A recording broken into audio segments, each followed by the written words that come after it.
am not going to make any excuses. I am not going to let anybody off the hook. I'm just telling you what I think the mindset could potentially be on their part. Stephen A. will be right here. I mean, Stephen A. will be right here. All right, how does that work? Hold on, let me give you the list.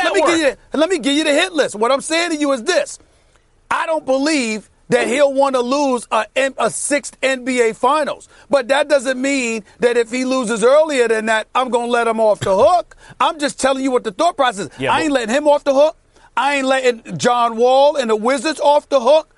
I'm not letting DeMar DeRozan and Kyle Lowry off the hook. I'm not letting Boston. Good. I might let off the hook a little bit because Gordon Hayward ain't there. Yeah. That's what the fourth estate is supposed to do, right? You have to hold everyone accountable. But for some reason, you're conflating how good everyone is with some kind of moral issue. Like, some teams just aren't good enough. But I want to know how this works with LeBron. I want to know how this works. You mean to tell me because he doesn't want to lose in the finals, he's at some point not going to play as well as he can? Because you're saying, on the one hand, out of one side of your mouth, you're saying no team in the East could stop him. And on the other side, unless he doesn't really want to get past them. Well, how does that work? Play that out for me. They're in the middle of the series and LeBron packs it in? I can sit up there and play it out for you in simpler terms. There have been times throughout LeBron James' career where we've wondered about his psychological approach to things. We didn't question his game. We didn't question his abilities. We didn't question his greatness. We questioned his want-it factor. We questioned how bad he wanted it, not in terms of wins and losses, but also in terms of the level of competition that you were going up against. When he went to Miami, people lamented stuff because they felt like he was just stockpiling talent and jumping on bandwagons and what have you. And ultimately, we got distracted from that because Kevin Durant did the same thing in Golden State, and ultimately Melo and Paul George joined OKC and Chris Paul joined Houston, et cetera, et cetera. So it sort of changed the landscape. But we look at dude's psychological approaches all the time. We watched the Washington Wizards when John Wall was out and Gortat and Beal and others behind. I've never seen that from LeBron, Stephen A. You never saw what from LeBron? I've seen LeBron. You never saw what from LeBron? I'm saying psychologically, if you want to point to the first finals loss against Dallas in Miami, when LeBron choked in 4 fourth quarters by abdicating responsibility, getting rid of the ball. I'll give you that. Otherwise, I have not seen LeBron not show up in the finals. No, I agree. The man shows up in the finals in balls. He shows up in the playoffs in balls. No, I agree with that. But the fact of the matter is, prior to that, there were times when he lost to Boston, there were times when we wondered what the hell was going on with him because he seemed like a zombie out there that hadn't shown up. All I'm trying to say is it's been a long time, and nobody can accuse LeBron James of that in recent memory. But watching this game, we do pay attention to the psychological situations that go on with players. Some cats show up and want it. Other cats show up and they don't seem to want it. And you pay attention to those kind of things. And I'm not absolving LeBron or anybody else from that. James, I think LeBron James has put that Dallas series to rest. I agree. With finals performances where he lost in 6 games with no one on the team to Golden State and then beat Golden State with 2 of the greatest final series of all time, like 2 in the top 10 I have a question in for you, consecutive years. I think he put that to sleep. Here's the problem, Stephen A. The rest of the Cavs roster, if LeBron James, best player in the world, which he is, and Kevin Love can be an all-star caliber player, which he is an all-star caliber player. The rest of the roster, yeah, I'm saying but coming back off injury, if he can regain that and actually do more than he's done in the past, because he's now second banana, not third on this team. I'm looking at the rest of the roster. Stephen A. Smith, George Hill has been a starting point guard, but he's really a rotation piece at this point in his career. Same thing with Jordan Clarkson. J.R. Smith has been terrible this year. Larry Nance Jr. is an energizer bunny kind of guy, but not a great player. My point is, Rodney Hood is the one guy you look at, you go, maybe that's a starter. Maybe he has the potential to be something more, but he hasn't really shown that consistently yet. The rest of the team, you can't show me one surefire, that guy is a starter on a championship team. It ain't LeBron, it's the rest of the squad. Well, again, Max Kellerman, earlier this season, when we watched the Cleveland Cavaliers, We didn't have a discussion about how LeBron looked a bit apathetic. We didn't have a discussion about how he looked a bit disinterested. There wasn't stuff going on before the trading deadline where everybody was basically writing his epitaph in Cleveland because folks thought this was the end because he just looks completely spent and disinterested and disgusted by the dysfunctional circumstances that was raking through that franchise like a virus. These are all the things we pointed to. All I'm trying to say is that this comes with the sport. So it's not beyond the realm of comprehension that if you look down the path and you feel like you got no shot going up against a juggernaut, that you know what, you might want to bow out early. I'm not talking about him as an individual. I'm talking about the reality of his circumstances because of what's surrounding him as far as his teammates are concerned. These are all things you have to pay attention to. If he doesn't get out of the East... If he doesn't get out of the East, it's because his team wasn't good enough. Not because he's trying to avoid Golden State or Houston. It's because they're not good enough. No, Ray, because all that goes into how good you are. You can say that, but I guess what I'm saying to you is that if, listen, here's the hypocrisy. I shouldn't say hypocrisy, but here's what's so questionable about your words. And put me up on this 3-screen, please, so I can see Max Kellerman's face when I say this. Max Kellerman is a boxing analyst extraordinaire for HBO, doing a fabulous job with all the perks that come with it, going to Spain and London and Monte Carlo and all of this other stuff with your boxing matches. This weekend. Max Kellerman, boxing is a pugilistic sport. You got to go up in there and fight. Indeed. How many times have I seen Max on television going like this? Dude had to show up to get the money. He had a job to do. He didn't want to be there. He didn't want to be there. Max has said that on many occasions. Stephen A. Wait a minute. What I'm saying to you is this. Basketball ain't a one-on-one sport per se. But you can get your behind waxed as an individual when you step out on the court and a brother give it to you. Let's be clear about that. That can happen.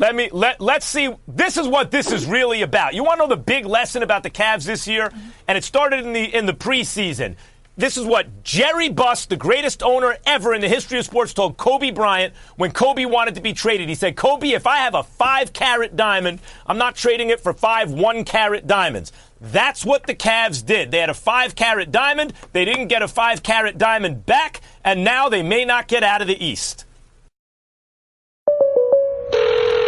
State Farm, Robert here. Robert, somebody burned down my she shed. No one burned down your she shed, Cheryl. Oh, really, Victor? Because my she shed's burning up in the backyard. Your she shed was struck by lightning, Cheryl. Robert, does State Farm cover my she shed? What's a she shed? She turned our shed into her hideaway, Robert. Oh, yeah, that's covered. You hear that, Victor? I'm getting a new she shed. Can we stop saying she shed now? Go with the one that's here to help life go right. State Farm. Talk to an agent today. Sports Center right now. Good news for the Warriors this morning. Sources tell our NBA reporters Chris Haynes and Ramona Shelburne that Steph Curry is having his right ankle reevaluated today and targeting a return to action on Friday against the Atlanta Hawks. Curry injured himself back on March 8th. Since then, Golden State is 2-3. They were in action last night, and the injuries didn't get any better on Monday. Already without Klay Thompson, Kevin Durant, then Draymond Green here taking a knee to the groin when Danny Green drives to the basket in the second quarter. Green bending over in pain. He would leave the game with a pelvic contusion. X-rays showed that they were negative. All right, let's go to the fourth quarter. LaMarcus Aldridge came out on fire. Aldridge backs down his defender and scores with a hook shot in the post. San Antonio up by 5. Then, later, Spurs up by 10. Aldridge burying the jumper, finished with 33 points, 19 points in the fourth. San Antonio wins 89-75. Now, let's get it back to First Take. Antonietta, appreciate you. No Steph, no KD, no Klay. As you just saw, Draymond Green went down with an injured groin in the second quarter. The Warriors lost to the Spurs. Stephen A., are these injuries a good or bad thing for Golden State? Well, for me, I don't know if it's a good thing. I'm not going to say it's a good thing. It's a good thing if they're really not hurt.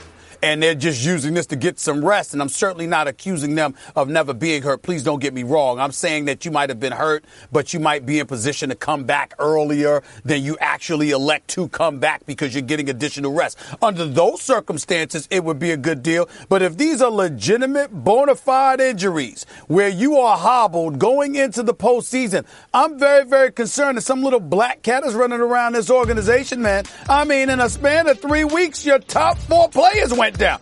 All 4 of them. I mean, come on, when does that happen? And so in that regard, I'm a bit concerned about it because let me tell you something. I might pick them to beat Houston. And if they're healthy, I stand by that prediction. No disrespect to my brothers, James Harden and Chris Paul, who is just they are all world. It's just that I think that Golden State is too lethal, too long, too sniperish, for lack of a better word or whatever. And I'm just going with Golden State, but that's assuming they're healthy. Because you ain't beating Houston if you ain't healthy. And that's my question right there about them right now. So I'm not going to say this is a good thing because I'm worried about their durability. And I only had that concern about Steph Curry in the past. Now it's Durant and his rib and Klay Thompson and that shooting thumb, which you know is going to get smacked at every turn. So I'm a bit concerned about it. I'll admit that. Well, it's a good thing. It's a good thing because if the injury is persistent to the playoffs, it's a bad thing, of course. Who doesn't know that? I'm talking about if they are healthy by the playoffs, then this is a good thing because they get rest. I mean, there's plenty of time before the playoffs still that they can come back from these injuries, and now they're rested. They have a little less wear and tear on them. But Stephen A., even if they are intentionally resting, let's say that these injuries are all bogus for the sake of argument. I'm not saying they are. Let's just say they're like, you know what? What's a midsection injury? I don't know. Let's just get some rest, guys. Let's say it's Steve Kerr's plan. I'm not saying it is. Mm-hmm. But if you think that helps them, then I need to know what your position on Warriors-Rockets is because you have spent a long time saying this season that the Rockets, if they have home court, are going to get to a Game 7, right? And then a Game 7 could go either way. So if the Warriors are looking at the Rockets and thinking, damn, we need to be rested to beat them. But in resting, they're going to cede the number 1 seed. Right. They're just going to give up fighting for the number 1 seed, knowing, according to you, that means they're going to Game 7 and it's any one series. Isn't that the same thing as saying that you are rethinking who the best team in basketball is? No, not at all. Not at all. I'm of the mindset that if the Golden State Warriors are healthy, even a Game 7 in Houston, they're winning. I will be in Houston for that Game 7. And I will tell you right now, the Warriors ain't losing. I don't believe a healthy Warriors squad is losing to the Houston Rockets. I don't believe it, not for 1 second.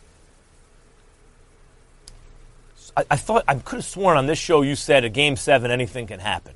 Could go either way. No. I'm saying to you, what I said was that Houston's shot at pushing this series to a 7th game has to come via having the number 1 seed in the West. They cannot expect a 7-game series if they are the number 2 seed or lower. If they get the number 1 seed, they could potentially push this to a Game 7. But I'm still picking the Warriors. A healthy Warriors squad, I'm not jumping off the boat. If the Warriors are healthy and Houston's healthy, even at the Toyota Center in Houston, Texas. And I will be there, Lord willing, as long as I'm alive and kicking. I will be there for that one. I am going with the Warriors to win a Game 7 on the road in Houston. Just so we all understand each other. But wouldn't you agree, if you could close it out before Game 7, that would be advantageous to the team closing it out, right? So think about the position the Warriors are in, Stephen A. If they are resting intentionally, they are willing to risk going to a Game 7 because that's how serious a threat the Rockets are. And if they're not doing it intentionally, and they could be physically compromised heading into the playoffs, then Houston's going to beat them. Either way, you're conceding that Houston team. Look there, Abby. Stop being emotional. I am saying to you, okay, listen, if I'm saying Houston can push it to a 7th game, I'm not disrespecting them. I recognize their greatness. I never said they weren't great. What I said is they ain't the Warriors. And in my opinion, the Golden State Warriors, as long as they are healthy, can go into anybody's house, even if it's a Game 7, and take you out. And I believe that is what will happen. I understand you're saying that, but what I'm saying you must concede is that the Warriors, if they're doing that, believe their best strategy is to concede home court, right? Like they would rather rest now and give up home court knowing that could very well lead to a Game 7, in your opinion, than they would play now and go into the playoffs something less than fully rested, meaning they believe their best chance is to win a Game 7 at Houston. I'm saying that's tomato. So what? You explained that months ago, because remember, we lamented the fact that the Warriors went after that 7